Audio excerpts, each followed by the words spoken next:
Քվանտ ավարտելուց հետո ուսումը շարունակել եմ Երևանի պետական համալսարանում, իսկ հիմա սովորում եմ Ամերիկայի Միացյալ Նահանգներում, Սթենֆորդի համալսարանի ինֆորմատիկայի ֆակուլտետում։ Անցյալ տարի Միացյալ Նահանգների Ստենֆորդի համալսարանի լավագույն շրջանավարտը ճանաչվել հայազգի ուսանողը։ Նա նաև Քվանտ վարժարանի լավագույն աշակերտներից էր, ինֆորմատիկայի միջազգային օլիմպիադայի ոսկե մեդալակիր։ Վահեներ կրթելու համար հատուկ շնորհակալության է արժանացել Քվանտի տնօրենը, ով Ստենֆորդի ղեկավարության հրավերով մեկնել է ԱՄՆ։ Օքսֆորդում սովորող ունենք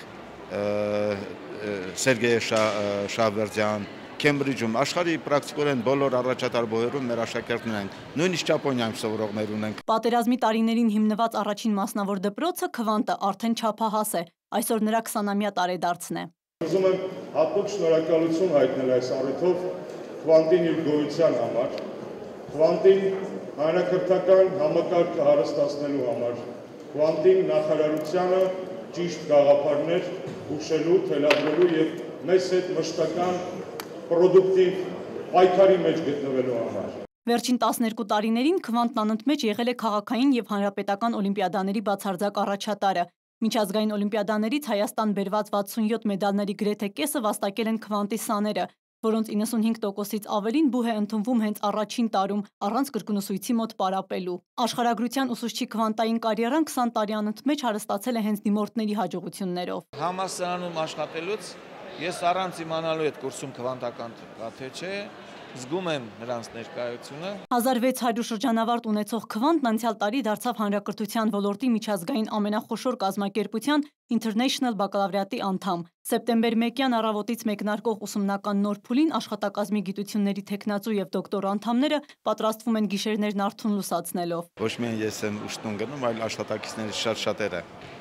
մեր գործերը շատ ավելի շատացել են։ Վարժարանը հանրապետության առաջին դպրոցն է, որտեղ ներդրվեց հոսքային ուսուցումը, ինչը եւ դարձավ այսօրվա եռամյա ավագ դպրոցի նախատիպը։ 5-ամյա փորձերը 2002-ին նախադեպը չունեցող արդյունք տվեցին։ Ստեղծվեցին ֆիզիկայի վիրտուալ եւ մաթեմատիկայի թվային լաբորատորիաները։ Վճարովի ուսուցումը Քվանտում ամեն տարի մայիսի 9-ին կարող է դառնալ անվճար։ Այդ օրն անցկացվում է օժտված աշակերտների մրցույթ։ Մաթեմատիկական ունակությունները ստուգող գրավոր աշխատանքի եւ հարցազրույցի արդյունքում ընտրվում են 15-ից 20 լավագույնները, ովքեր անվճար կամ արտոնյալ պայմաններով սովորում են Քվանտում։ Քվանտը առանձնահատուկ է նաեւ այն հանգամանքից ելնելով, որ մասնավոր է եւ հազվադեպ օրինակ է կրթական համակարգում, երբ որ մասնավորին հաջողվել է որակապես տարբերվել շատ ու շատ պետականներից դրական իմաստով։ Կրթության նախարարը Քվանտը համարում է օրինակելի ոչ միայն ուսումնական, այլև ոչ կոռումպացված կրթական հարաբերությունների մակարդակում։ Կա իրական ցանկություն ստանալ գիտելիք եւ ոչ թե ստանալ բարձր գնահատական ատեստատում կամ ստանալ հերթական բարձր գնահատականը այս կամ այն ծաղկեփունջը կամ ինչ-որ մեկ այլ ավելի թանկարժեք նվեր ուսուցչուհի նվիրելու համար։ Ես ուղղակի կարող եմ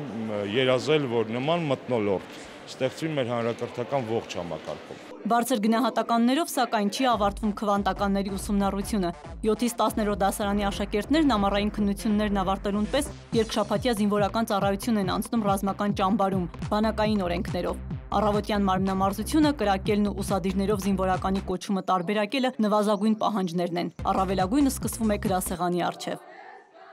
Արփի Հարությունյան, Ալբերտ Գալստյան, լուրեր։